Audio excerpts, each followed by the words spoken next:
Belief in the old man in the sky is in the light of 21st century knowledge and reasoning becoming a most dubious thing. If one looks through all genuine, truly verifiable, and unquestioned history, you can find 100 times more evidence and probability of and for UFOs, than the biblical God. People have seen or in some way bore witness to angels, demons, visions of the afterlife, some kind of heaven and hell, literal and genuine good and evil, Jesus the man, and disembodied human spirits. These things have been very well documented and even verified in recent times. However, nowhere to be found is any real history of anyone actually seeing and hearing that old man in the sky. Even for those within a dream state, the personified God, in appearance or behavior, has been remarkably, if not entirely, absent. It is such a curious thing about the human mind that in the last 100 years alone many thousands of people have at least claimed to have observed ghosts, UFOs, the interiors of alien spaceships, angels, demons, lake monsters, man-like apes, and more, yet many have a good deal of difficulty believing in at the very least most of these things. Conversely, there is virtually no report of anyone seeing or witnessing any kind of personified God in over 2,000 years, yet many have no real issue with believing in it. Universal law, the true God, does not judge, it just is. God is the positive unity of all human and earthly spirits and is pure spirit and pure unconditional love. It, yes it, is not some angry judgmental authority figure in the sky. If so, where has he been for the last 2,000 years? I say to you that God is universal energy, force, pure love, and unity. It has little relation to humanistic judgment. It is only one is in a non-human state that one can even begin fully understanding what God truly is. The God force, itself, does not judge. Much of what has come from Christianity and Islam is persecution, divisiveness, and judgment. This has gone on for hundreds, even thousands, of years. However, people are finally beginning to, albeit slowly, comprehend that God is simply love and nothing but love. Especially in today's world, all evidence and intelligent thought should say to you that the central figure in Christianity, Judaism, Islam, and other similar faiths is something other than the conventional or traditional Western world, or the Middle Eastern world, conception. Genuine morality is the responsibility to do right by each other, not obedience and subservience to some monarch-like supreme being of dubious reality. Please do note the similarity of the biblical God in appearance and general behavior to the Roman Jupiter, the Greek Zeus, and even the Norse Odin of mythology. Religious/Christian morality indeed also has a very long history. The Spanish Inquisition and Christopher Columbus likely saw themselves as moral men while conquering and enslaving indigenous people because, after all, they were giving the quote, heathen, unquote Christianity.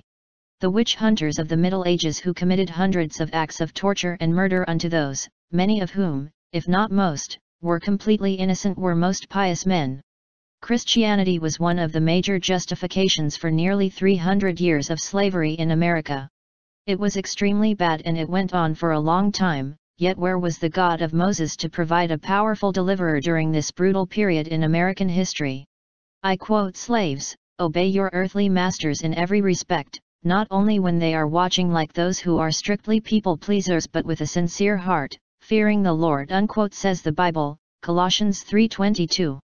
Quote, your male and female slaves are to come from the nations around you, from them you may buy slaves. You may also buy some of the temporary residents living among you and members of their clans born in your country, and they will become your property, unquote. Leviticus 25:44-45, also says the Bible.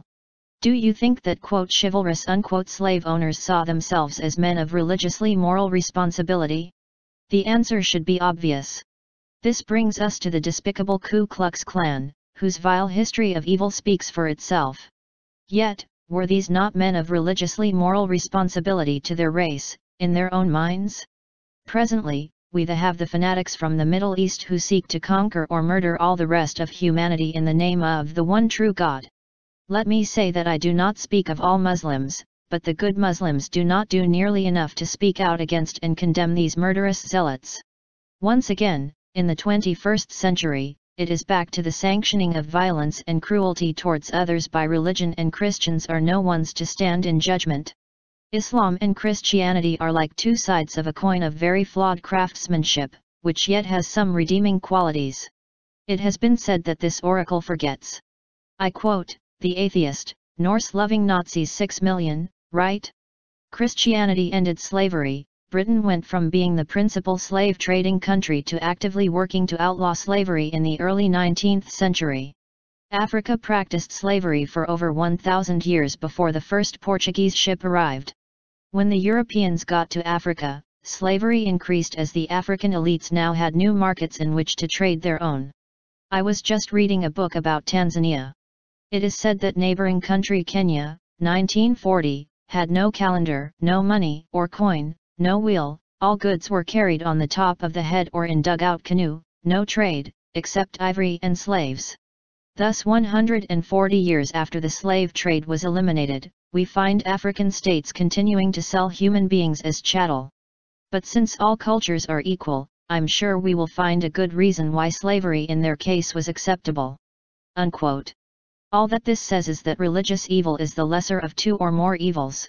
More to the point is that the quoted periods are largely historical aberrations and atheistic, pagan, and secular evil has no staying power and makes no consistent claim to righteousness, so it presents little long-term or enduring danger to the human species as does religious evil. As bad as the Nazis were, everyone, or nearly everyone, can agree that fascism is quite bad in itself. This is not at all so with the evil of religious fanaticism. Non-religious evil does not endure. One must be spiritual, not religious. Believing in God the old man in the sky is religion, believing in God as the unifying force of love among the whole of the human race is spirituality. Religion is arrogance. Spirituality is humility. Religion is divisive. Spirituality is unity. Religion is intolerance. Spirituality is tolerance. Religion enslaves many potentially great and wonderful minds today. While true spirituality shall free your minds and spirits unlike anything else, my children. Religion is about the love of something outside of the world of the living. Spirituality is about the love of virtually all living things. However, this oracle would be remiss if it did not mention that one of religion's redeeming qualities is its effectiveness in combating and warding off literal evil. This works because of the power within the verse and ritual through their many times of use down through the ages and ability to evoke the true God force. However, sooner or later the practitioners of those religions mentioned here always get back to using it as a philosophical weapon to hurt others. You can love God, but it is better to love your fellow human beings. Then you will love the only real God. However, it seems that the one thing that humans have never been able to truly do is to love one another. There has always been love for God the old man in the sky. It is when humanity is no longer completely babysat by religion that it can fulfill its bright promise and reach its full potential through genuine spirituality. Religion only limits humankind. Yet, it is not so much religion as religious fanaticism upon which this oracle speaks out against. One could do well enough to keep the religion, but completely eliminate the fanaticism, because it is within religious fanaticism and chauvinism that the evil exists. At the very core of most, if not all, religion is some essence of the truth.